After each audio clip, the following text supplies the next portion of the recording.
The value in networking. I like in-person dealing more now with the shows. There was a lot of foul activity going on, and no one's talking about it. I feel like I see less patience in the hobby today.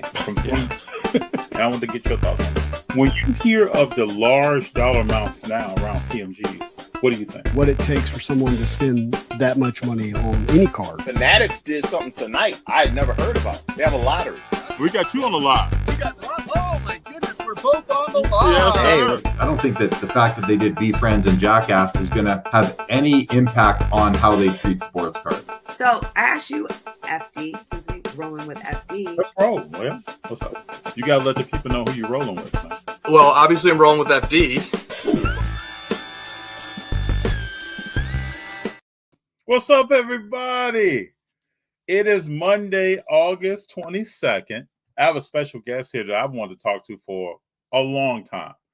I have Danielle from Nerdy Girl Comics, and I'm going to bring her in right now. What's up, Danielle? Hey, guys. How you doing? Good. So I loved watching your intro because I saw a lot of faces that I know on that intro. Oh, that's right. So that was awesome. Yeah. We're going to end up adding you to the intro a little bit after this. Ooh, I feel honored to be among those greats. Okay. I'm going to let everybody know where Danielle is. She has some interesting weather going on, some thunderstorms. So if she's a little choppy, it's because of that. And if we lose her, we'll be patient. And if she doesn't come back, it's only because of the weather.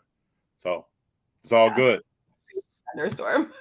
Yeah, it's all good. You know, I was telling her before we got on that growing up in Chicago, we had thunderstorms all the time, and that was before any of us even had internet. I can only imagine what it'd be like if I was trying to get on through some of that stuff. So I appreciate her being here. Struggle's real, right? Yeah, struggle is real. Let's go through a few comments here. We got Local Card Collector. Glad to see you. You are still rolling. Yes. Good evening from Feed the Gods. Hey. Then we got Local Back. YouTuber's been dropping off lately. LOL. Oh, we can get into that. We can get into that later. Local Card Collector also said, I'm ready to hear about those nerdy comics. So, Danielle, let's start with walk us through. Tell everybody who you are, how you got interested in comics, your business overall, and what you do. So I have been selling comic books for almost 18 years. When I met my boyfriend almost 18 years ago, he was selling comic books and I was like, you do what? And it was like this weird, like foreign, like you make money selling comic books, like concept. And then I went to my first San Diego Comic-Con and I walked away from it and I was like, wow, this is like an underground secret society of people where like they all have the same common passion. They come from all walks of lives, but they somehow converge for comic books and they all just mesh. And I was like, this is kind of cool to be part of this kind of like group of people and collectors. And it took me a couple of years hey, Eric, it took me a couple of years to really start falling in love with the art. And for me, what drew me into comic books wasn't really the stories, but it was the history behind some of these covers. Mm-hmm. And if you look at covers from like the 1940s, you're seeing what was going on in America during that time with World War II, in war bonds, in paper drives, and sending our troops. And I mean, going right into the 70s with Mark Jewelers. And it's like this insert that's inside of comic books. And they were only sent to military bases so that soldiers who were away could order their wives, girlfriends, whoever it was, gifts and send them away. So fast forward, and a few years ago, kind of Nerdy Girl Comics was born on Instagram. Okay. And when COVID hit, I really poured everything into my social media presence because I didn't have conventions anymore. And this last year with conventions kicking into high gear, that's been insane. I think I've been home for like 20 days in the last 8 Yeah, I weeks. see you on the move all the time. Yeah, like constantly. A few years ago, I got into video games. So you'll see some video games back behind me. And I started collecting sealed video games too. And I added that to the portfolio. But yeah, I'm still here. Kicked it into high gear. Not hitting the brakes anytime soon. That's good. So I got a question for you. So I Yeah. went to Collecticon yesterday in Long Beach here. Tell me more about, because I'm trying to learn about grading video games. What company, like we know in cars, PSA, Beckett, and we know who grades comic books. What companies grade video games, and kind of what is the grading scale there? So there are currently 2 companies who grade video games. There's Weta Games, who's actually under the Collectors Universe umbrella. So they're in the same building as PSA. Okay. And then there's a company out of Atlanta that's called VGA, and their parent company is AFA. Diamond, which is a distributor for comic books, just acquired VGA and AFA and that entire company. So VGA and then CGC Comics, who we all know in comic books, is going to be coming out. I'm hoping before end of this year. I'm hoping sooner than that. And they're going to be grading video games also. Okay. And with VGA, they grade video games on a 0 to 100 scale. And they don't designate a complete in box game as complete in box. They call it qualified. And I think that makes it really confusing for some people. When Weta came on scene a few years ago, they adapted the 0 to 10 grading scale, which I think was really smart, right? Because we all get that scale. Yeah. And they separated the box on sealed games anyways. They separated the actual box condition from the seal condition. And so on a sealed game, you're getting 2 different grades. You're getting the box grade, which is from a 0 to 10. They don't have like 9.4, 9.6. It goes 9, 9, 5, 10. Okay. And then your seal can be anywhere from an A++ down to a C. And if it's a C, then it usually has a hole in it.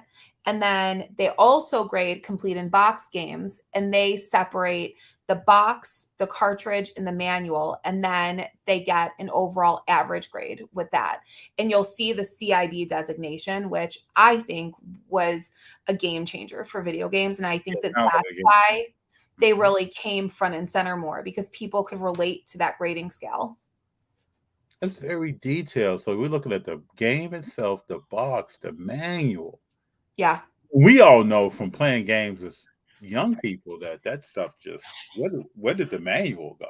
I mean, well, I know no one saved the manual on a complete in box game, right? So if you look, like there's the grade.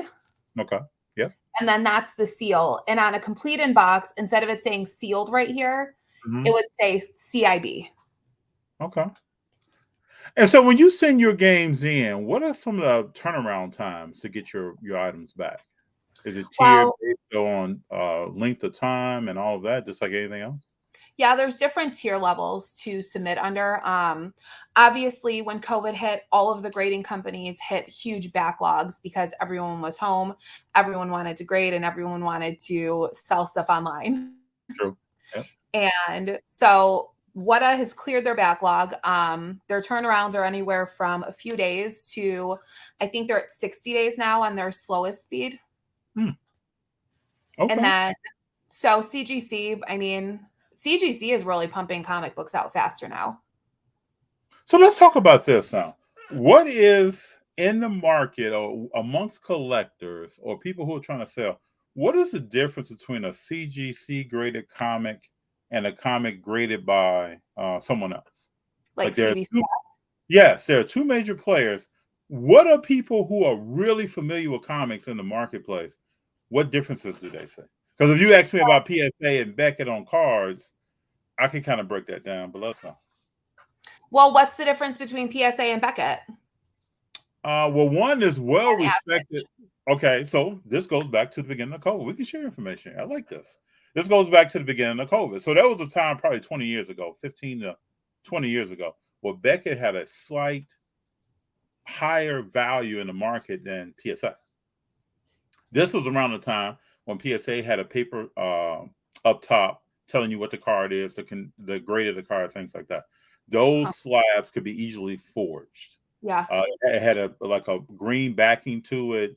A lot of this stuff was forged, and you could see wrinkles in the top. The font was different. A lot of stuff looked different on those slabs. So then PSA was like one of the first companies to really start putting innovation into their slabs and making them different, but also using technology up top that was very hard to duplicate. And then factors. And then including so that you could scan with your phone or a number that you could look up your card, things like that. Then when COVID hit, I still don't know really the true answer to this question. PSA cards started going up. Beckett cards started going down as far as the difference in value is what I'm speaking to. That became a bigger and bigger gap. And even now, you have some rare cards that are graded PSA 10 with a Beckett 9.5, and the gap can be almost double for a PSA. And I don't understand why that is, but I will say this. Years ago, I liked Beckett slabs better. It's lagging a little bit. Yeah, years ago, I liked Beckett slabs better, but I have respected what the market is saying about PSA, and I submit cards to both.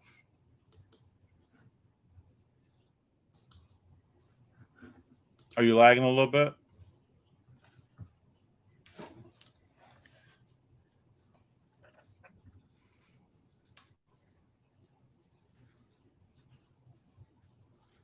I'm going to go through some comments real quick. We got Daniel saying hello to Sanderson Orr. We got Michael Ham saying what's up. We got Feed the Gods. What's your thoughts on water? We'll ask that question when she gets back.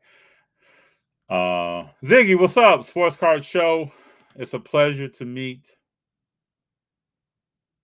Nerdy Girl Comics. She should be back here soon. I appreciate everyone being here. Again, be patient. There's a lot going on in her area with weather right now. I appreciate her attempting to get on. And if we end up losing her, then we'll have her back at another date.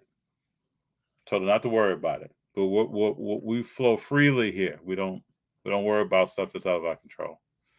Loco, I need to know about this. I have a bunch of comments that need to be graded. So I'll wait on some of these comments until she hopefully she can make it back.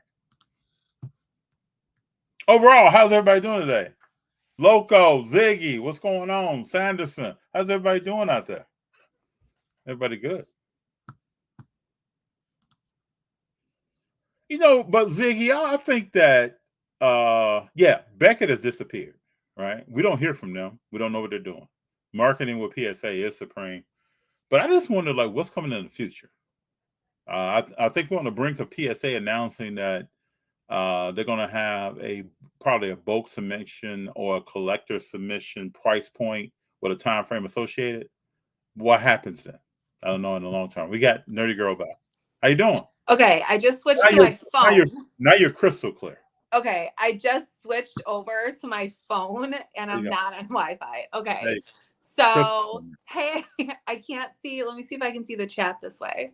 Okay. I can't see the chat and me at the same time. So I'll make sure I do a good job of trying to bring them in. Okay. We have one question here for you. Feed the Gods asked the question, what's your thoughts on WADA? So I am a supporter of WADA. I've been buying and selling their games since kind of they came to market. So I'm still using them to grade my stuff. I think that they're still the industry standard, even though they're the new grading company, because they've come and been a lot more public. They were the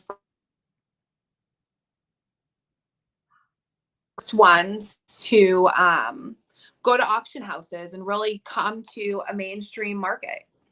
Okay. So I respect that. And they have the grading scale we can all relate to.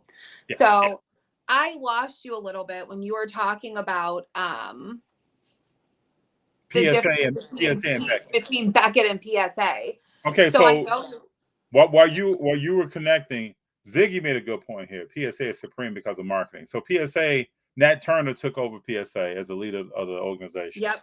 He speaks to us all the time. We kind of know what's going on. He tells us about different ideas or different sales promotions that are happening. Their marketing is stronger. So Ziggy is right there.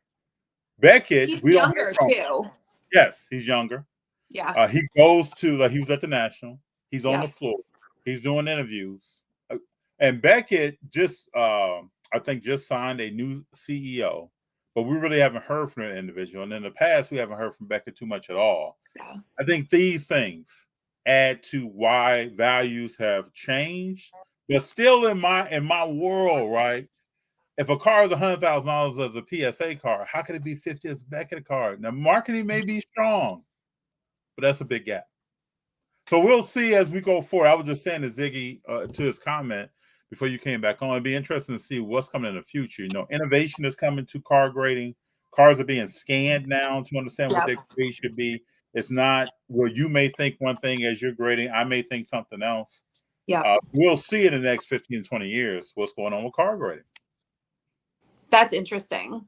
So is it really that big? So is it really like that much of a difference sometimes? It is on some cards. Wow. It is on some cards. On other ones, you may see several thousand. Yeah. That may be the difference. Yeah. But also, Beckett has a grade that's called, they have two grades. That's kind of over a PSA 10 as a Beckett 10, which is in the marketplace more pristine than a PSA 10. And then there's a black label, which is very hard to get, where you got all 10 subgrades. The label is black. Those are very hard cards to find, but those sell at a premium over a PSA 10. But for the most part, if you have a very good card, people are tending, and I talk to send it to PSA. Send it to PSA. Yeah. To maximize the value of that card. Yeah. So that makes sense. Well, and they do really put themselves out there, right? They're at the shows. They have a very fun presence from what I've seen. Yep. And they're accessible. And I think that matters. And it kind of gives people confidence when their owners and their CEOs are accessible and immersed in the hobby. You know what's interesting though, right? Just business. Like, we just talk business.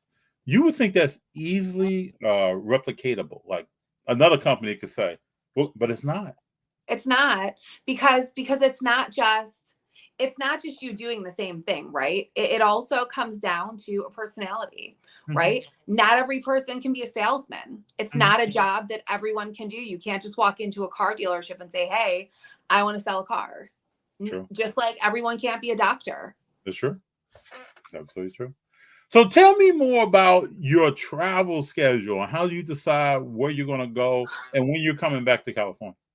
Oh my gosh. I hope I get to come back to California soon.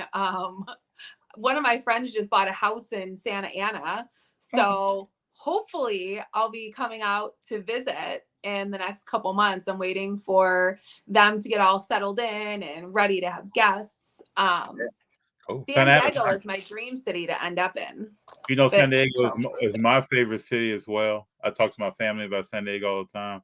I love visiting there. At one point I thought about living there. Yeah, I would love to live in San Diego. Like, it's just so damn expensive. It is. It is. So how am I choosing my show schedule lately? So I feel like I was home for so long because, like, we took COVID pretty serious in our house. We really pretty much stayed home exclusively for like a year and a half. And once I got back out, I was like, oh my gosh, I miss being around my people. Because, like, you know how it is, like, when you see all these people at shows, especially because I've been setting up at so many for so long, like, you build these friendships. And even if you see each other a couple times a year or once a year, like, it's like picking up right where you left off. True. Very true. I have done a lot more shows this year than I have in the past. Some of it has to do with, like, I sell a lot on Whatnot. I stream a lot on there. So I've been going to shows and I've been streaming books that way. I miss the community. So I have a much larger presence than I did pre-COVID on a social media side.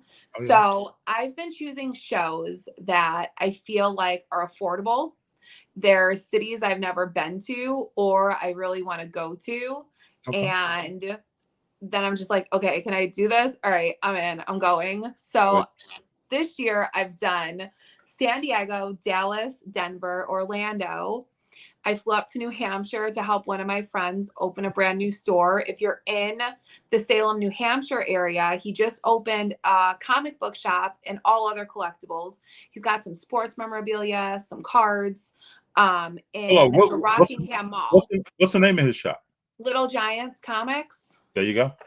And collectibles. There you go. Great, great, great shop, guys. Go check it out. He's got signed baseballs, bats, wax. He's got all that stuff. Sounds like my kind of collector right there. Yeah. A little bit of everything. Yeah. A little bit of everything. He's got an indentured servant contract from like the 1600s. Like, it's just history. He's got like paper currents. He had a stuffed owl. And somebody bought it on opening day. Somebody bought it. Does not shock me. Doesn't shock me. Doesn't shock me. I'm heading to Toronto this weekend. I've never been to Toronto. Great city, I've heard. I've never been there either. Gotta have the poutine. Mm-hmm. I'm heading to New York Comic Con in October and then Baltimore at the end of October. Very cool. Very cool. So everybody knows that's the schedule. If you're looking for Nerdy Girl Comics, that's where you'll find her. Come see me. So now tell me, how often are you submitting comic books to be graded, and what steps do you go through prior to submitting? So I submit probably once every other month. Okay. And I submit probably 30 to 70 books on average. I don't do huge submissions. I sell a lot of stuff raw, and I'll only grade it if there's a really big difference ungraded versus graded. Okay. Or because like sometimes if a book is a 9.8 graded Cgc, and on the topic, you asked me the difference between Cgc and Cbcs. Yes. I would say on average, Cgc sells for about 20% more. Sometimes it's higher. And that's because they are the industry standard. They were the first grading company for comic books. Mm-hmm. They have always raised the bar and then raised the bar higher. And they're my preferred grading company. Well, I know they're very strict on where something was autographed. Was one you cannot. They have to witness a signature, which I think is. I think that that's how it should be. Personally, I'm not going to like go off into that topic because that's probably another controversy.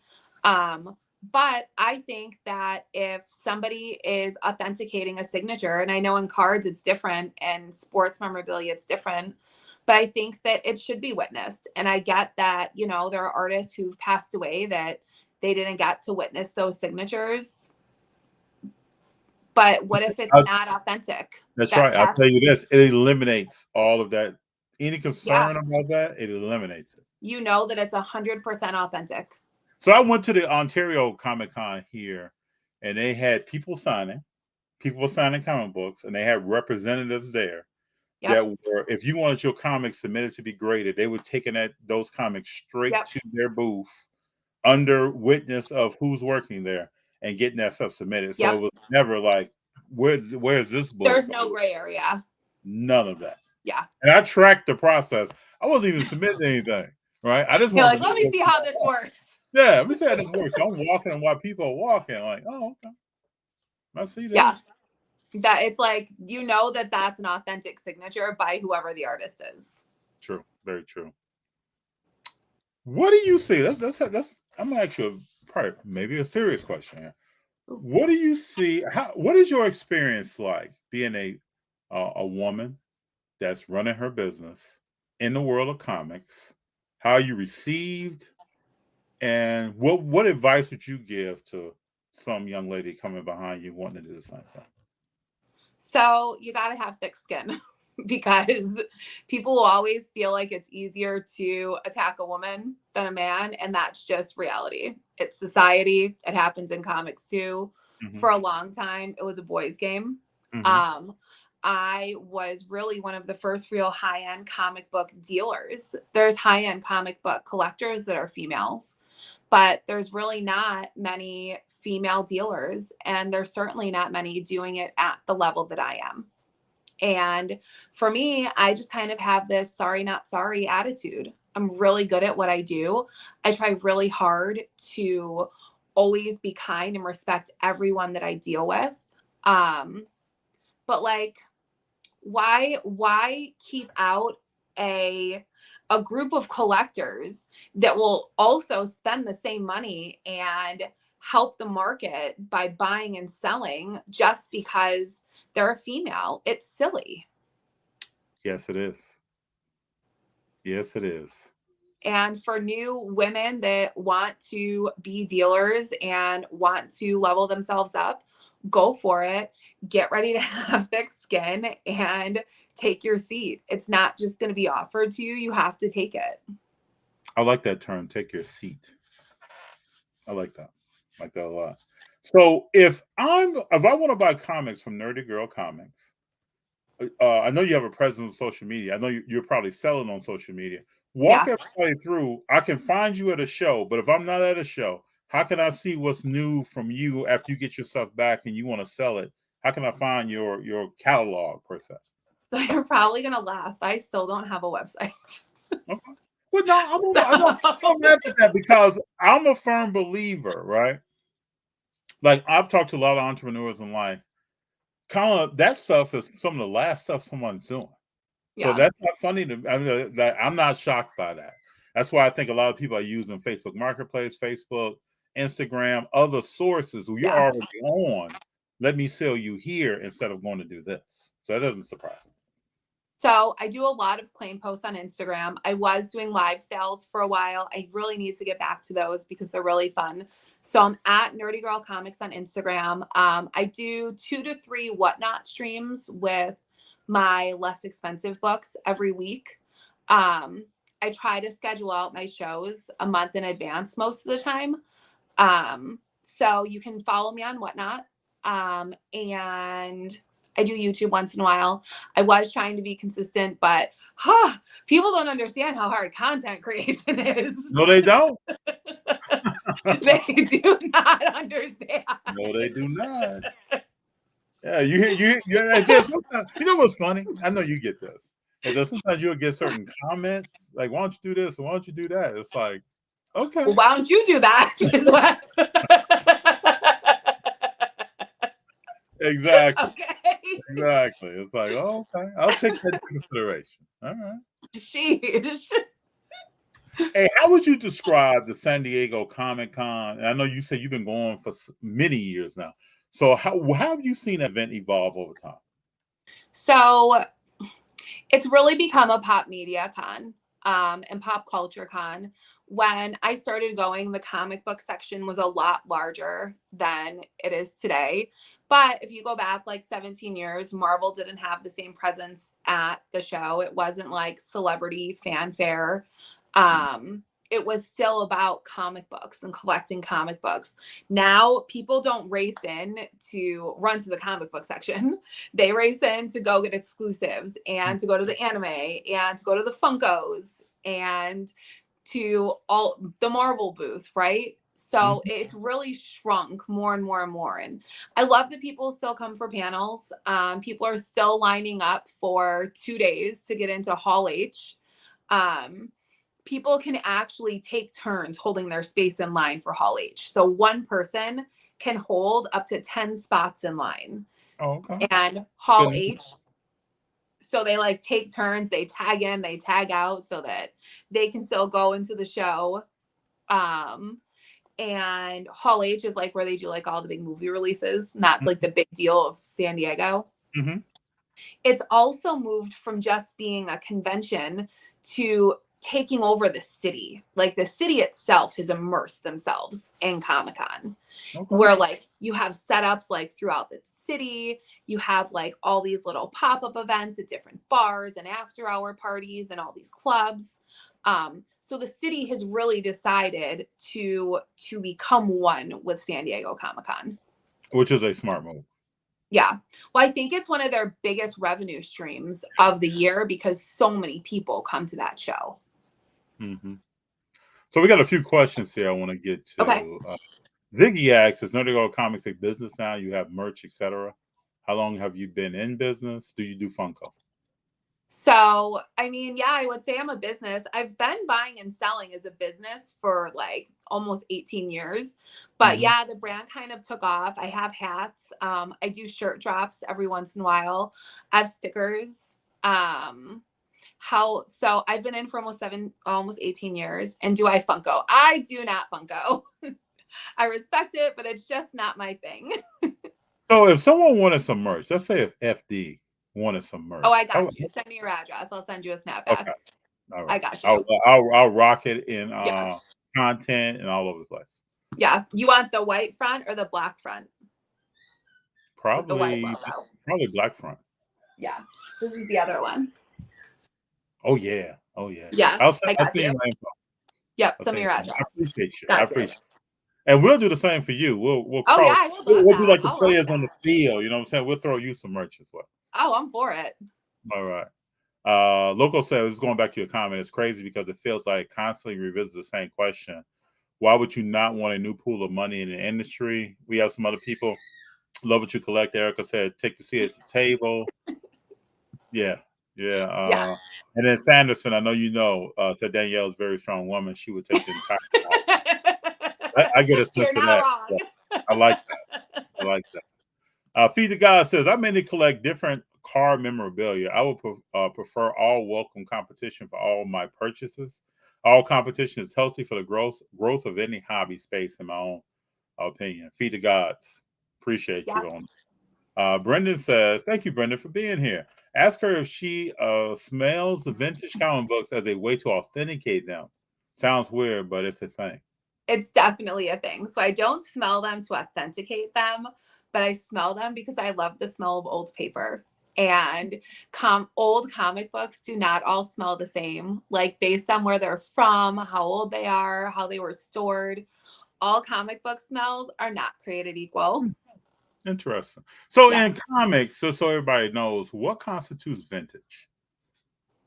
So while that word is ever evolving, right? Because the 80s are now, I mean, I was an 80s baby, and this is like painful to say, but the 80s is kind of vintage now. Oh, wow. Really? I mean, if you think about it, like I was born in That was a while ago, right? That was a while ago, yeah. I turned 39 this year. So 1980 was 42 years ago. And I'm just a little bit older than you. I'm 47. So I mean, we kind of reading and looking at the same stuff coming through. 70s are definitely vintage. 60s are for sure vintage. I mean, super vintage, you're going to go 1940s and 50s, but the 80s, they're starting to teeter a little bit. I can see that. Love what you collect, Axe. Do you have your PC comics slabbed? I have some that I am not sure if I should slab or not. So yes, but my PC books are like, they're like my grails. I would say that if you want to preserve them and they're important to you, then you should slab them because it just keeps them safer. What if like someone steps on them or your animal gets them or something? Just slabbing them at least gives them that extra layer of protection. So I would say if it's a book you're going to hold for a long time, yeah. So let's talk a little bit now about what is in your PC. My PC is pretty freaking dope. I bet it is. I have an Action Comics 1, Origin and First Superman. Oh, wow. Okay. I have, and really, I mean, I think that comic book is the most important comic book in history. It's our first superhero in comic books. And honestly, I would say that of the golden age, it's Action 1, and of the silver age, like the 1960s, it's Amazing Fantasy 15 because it's for Spider-Man. And look what Spider-Man has done for Marvel and comic book collecting as a whole. I've got this, can you see it back there? I've got a Journey into Mystery 83 first store. Yeah. I've got a Detective 27 first Batman and Origin of Batman. I've got a Marvel 1 first. You're naming stuff that's just huge in the world of comics, and how stories are told, and what led to all these movies that we have now. Yeah. Wow. That's a beautiful question. I knew when I asked that question. I don't think I'm sleeping over here. So I knew when I asked that. Have one. Yeah, I knew when I asked that question what you were about. You were about to come back with some gems. I knew this. All right, so James, who is a watcher of the channel, thank you, James, for being here. What up, FD and Nerdy Girl Comics? Do you think those free Marvel comics, QR code and Marvel episodes, will be worth something one day? If not, much people obtain it. Also, because of how to get it. So, you know, I think that it's going to be super niche, and I don't think it's going to be something that's worth like a ton of money. I think it'll be like Whitman comics in the 60s and 70s, where they have that different logo on them. And maybe sometimes they sell for a little bit of a premium, but there's still a lot of them out there and they're not super rare. And it's going to take a very niche market of people that want those. Okay. So have you ever considered or looked at like sports cars or any other cars? Oh, let me ask you this question. I have a couple of Bowman Chrome like mini boxes that I haven't opened that I save, and I've got a UFC. I like value buy that stuff, and I save some sealed stuff. Okay, I knew you had some. I felt strongly that you would have something. So let me actually go ahead. Well, so back like a little over a year ago, there was all of this crazy video game controversy going on, and I got pinged into this room on Clubhouse.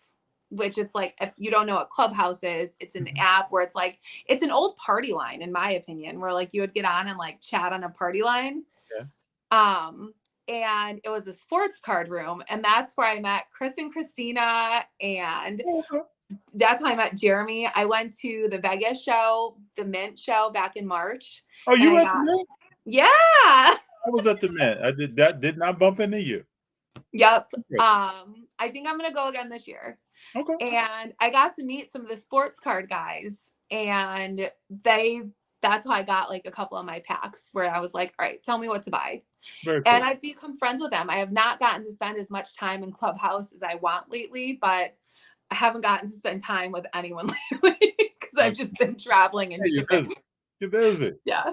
So now let's talk about this. So we have Marvel card, DC card collectors. And then there are also comic book collectors. But I've noticed, and then talking to some people and going to local Comic Cons, that there's somewhat of a gap between both groups. Yeah. Why do you think that is? And what do you think could be done to kind of bridge that gap? So I just think it's two different markets. And, you know, sometimes there's some crossover where people who are completionists want to fill out some of the card side to match the comics they have. But I think another part of it is like those metal cards especially are really expensive. And when someone is trying to decide what they want to drop 5-6 figures on, well, they're going to go to their nostalgia. And not everyone who read comic books when they were younger went out and collected all the cards. Sure. So I mean, you know, there's exceptions where like the X-Force one, you got the Deadpool rookie card in the poly bag with it. And there's always going to be some exceptions, but I don't know how you bridge that gap. It's difficult. I kind of break it down to some people. I've asked them, those who like to see Spider-Man on something. And those who want to read about Peter Parker and go through his journey with villains and what he's dealing with inside. Yeah. Being a young person now with superpowers and what's happening in his family. That person who wants to dive into that is probably not the person looking at a card. Yeah, so true. And then we talk about cover art. Like I get caught up in the cover art all the time. It's like me too.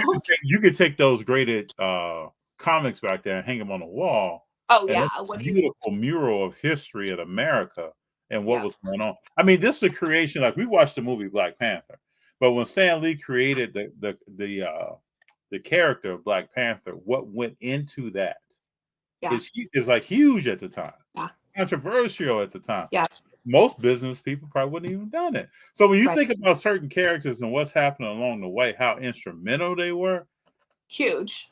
You might not look at a card for that. And like you said, it's history, right? Like that is actual history that was going on in the country at that time. True. Yeah. Very true. So if I'm a person, we talked about young ladies coming along, but if I'm a person I'm listening to this right now, and I'm listening to Nerdy Girl Comics, I'm like, you know what? I remember I had some comics. I'm getting excited about this. What advice would you give someone starting out? Because we talk about this all the time on the card side.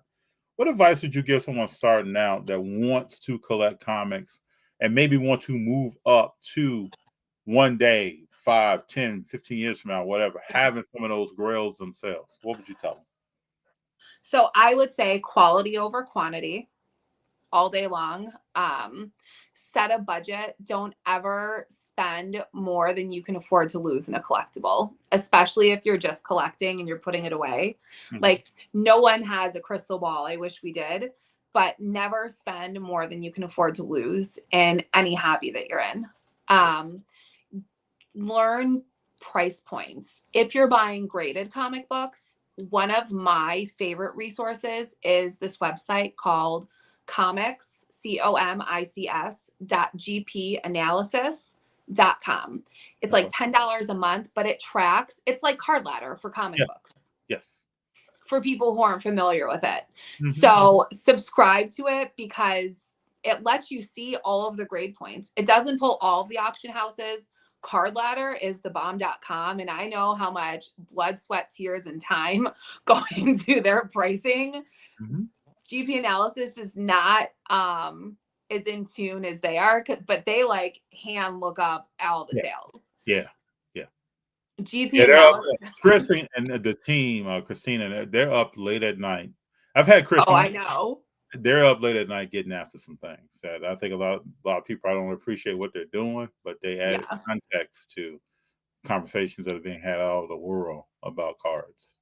They put in work. Mm-hmm. So I will shout that from the. You should shout about it. They do. They put in work. GP Analysis will pull a couple auction houses, eBay, and then dealers can also report private sales to their website. So it's a great tool to at least use. Okay. If you're buying ungraded books, I still look up eBay solds. I mean, sort by most recent.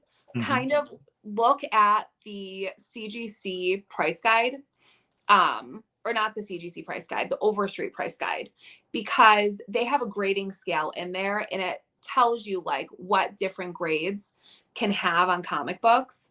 And learning how to grade, I think, is really important if you're going to collect, especially ungraded books, because there's a big difference between a 2.0 and a 6.0.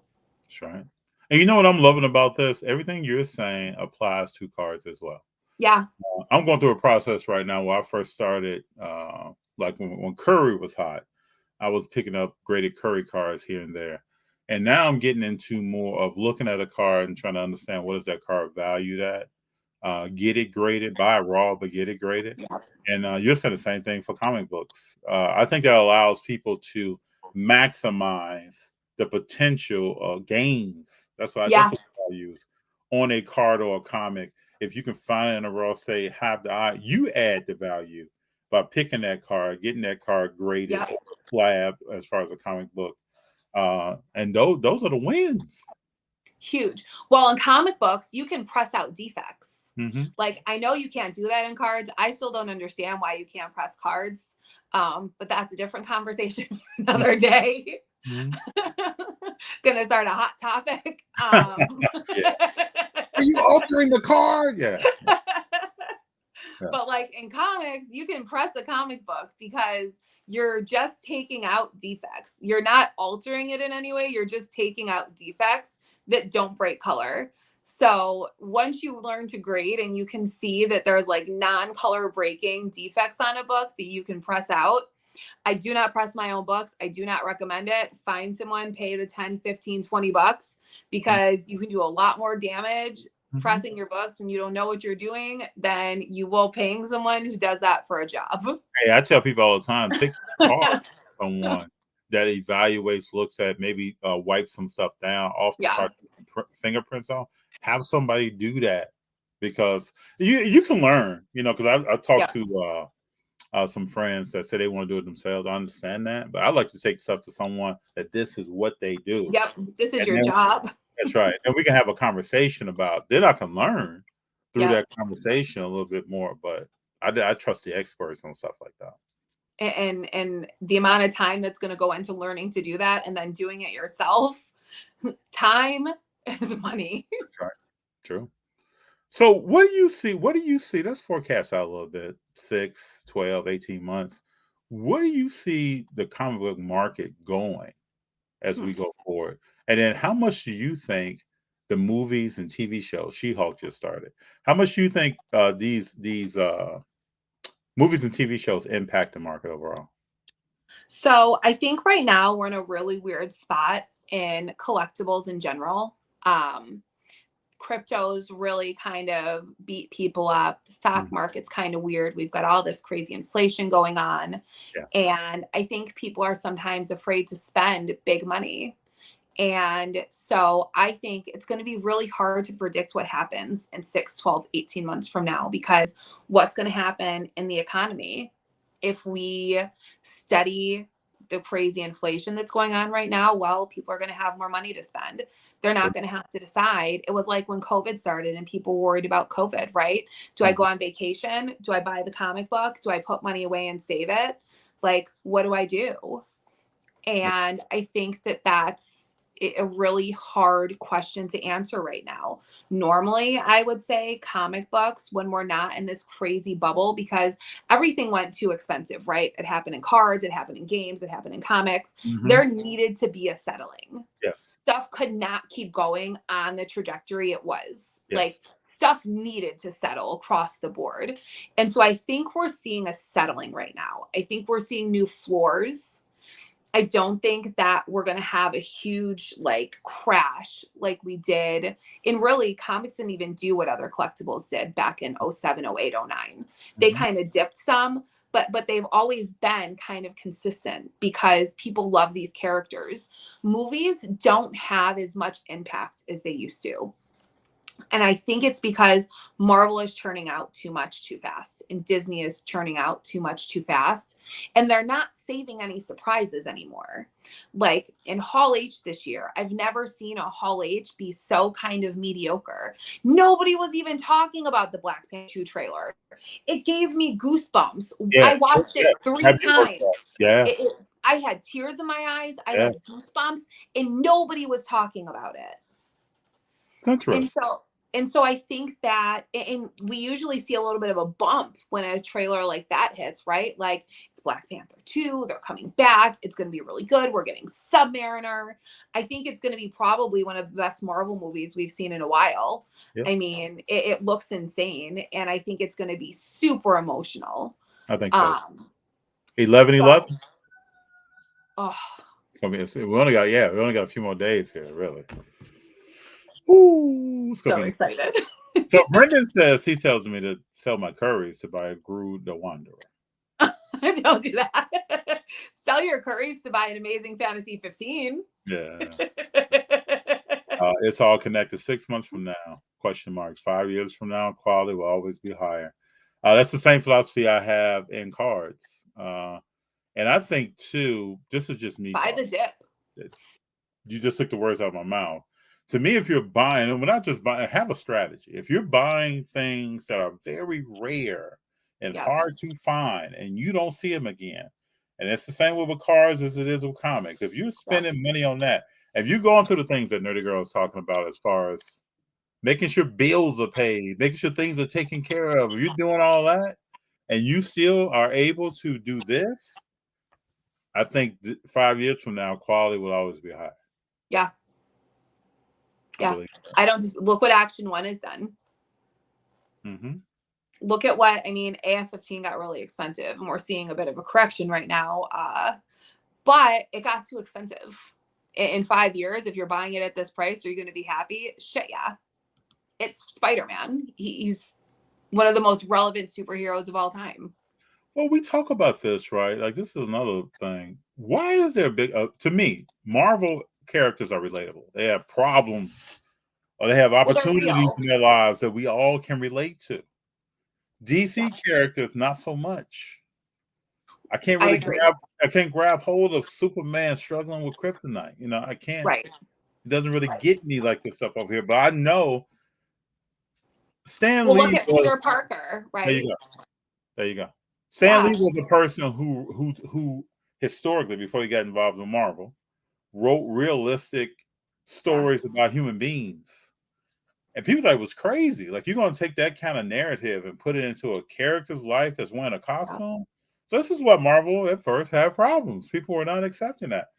I always take that story as if you're doing something and people don't really understand what you're doing and your thought pattern may be futuristic on how you're approaching it right now, just go back and watch the documentary on Marvel. And there are a lot of times that they thought they would have no job. They come in, Stan Lee was talking about he come in, didn't know the lights would be on, but he's still doing this thing. And now we have something that is special and characters that are special because certain things were put into those characters that were different. DC was primarily created for younger readers.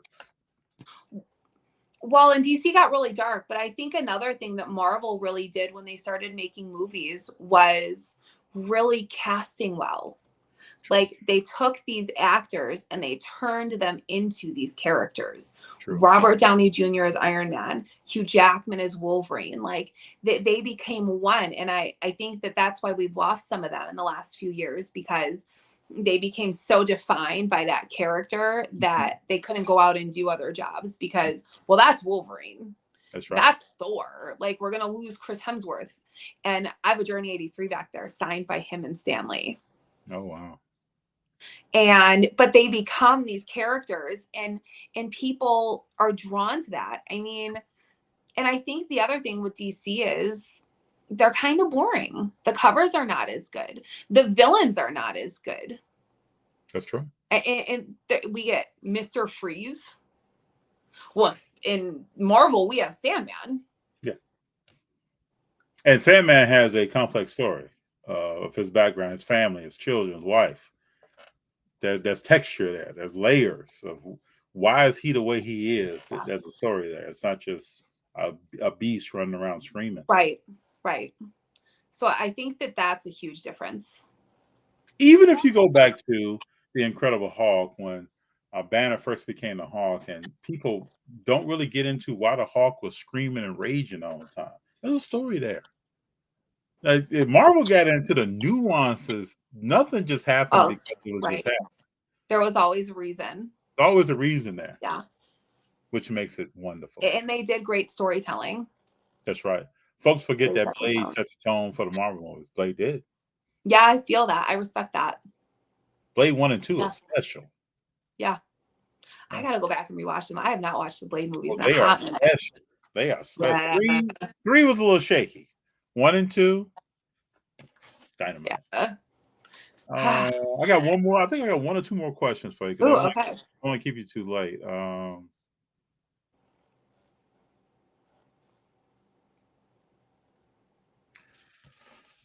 just want to ask you one question about this because I think highly of you. I want people to hear from you on one particular thing.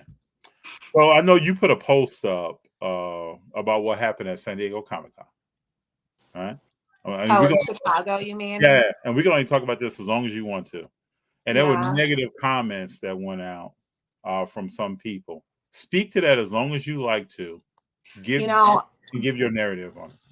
I've really tried not to speak on this because there's this narrative, right? Like you said it exactly. And it really doesn't matter what I say because there's already this narrative in place. And it's gone from people being upset at what someone accused me of doing, which the person who originally put out that YouTube video put out another video saying I dispel my statement that I made about the influencers at C2E2, where he actually walked back his accusations on me.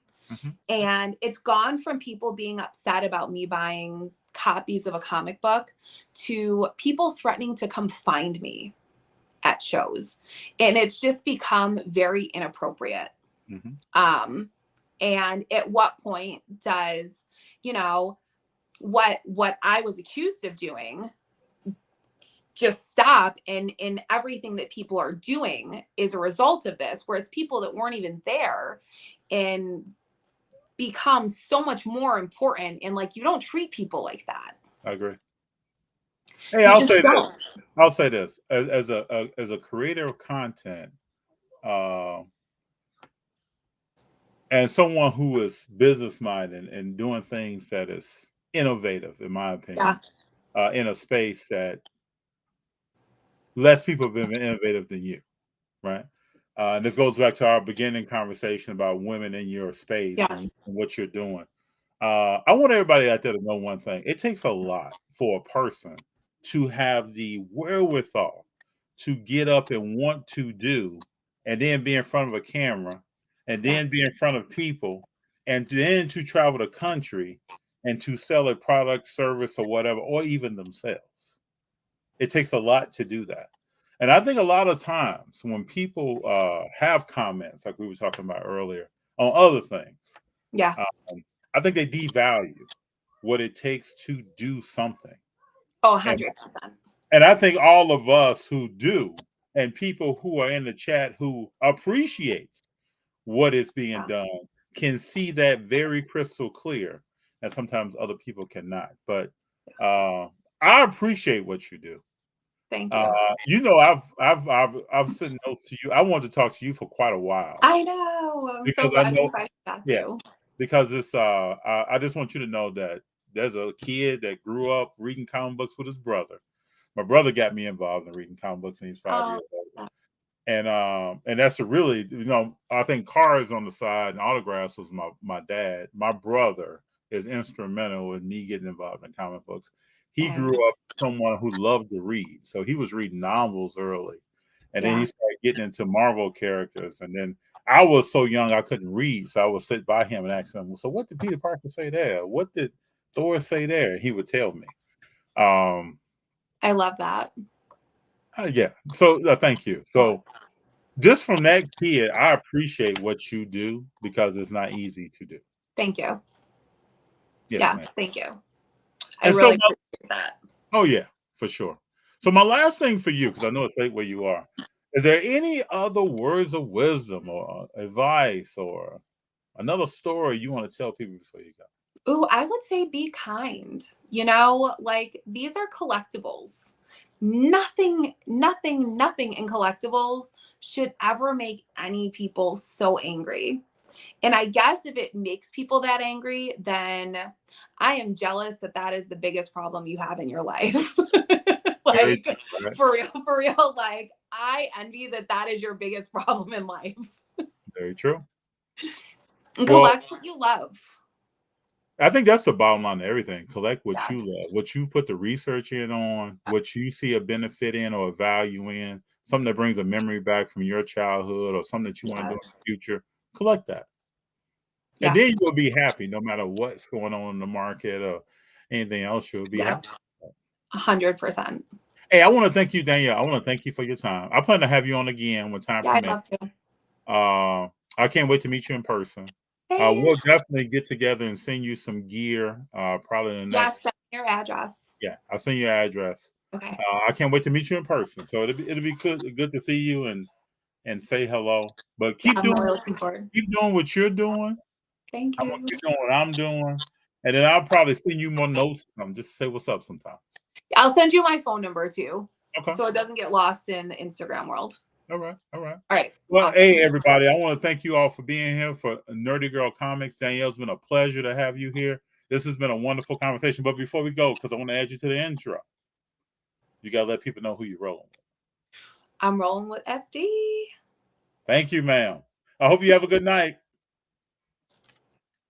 I'll talk to you soon. Thanks. Bye-bye.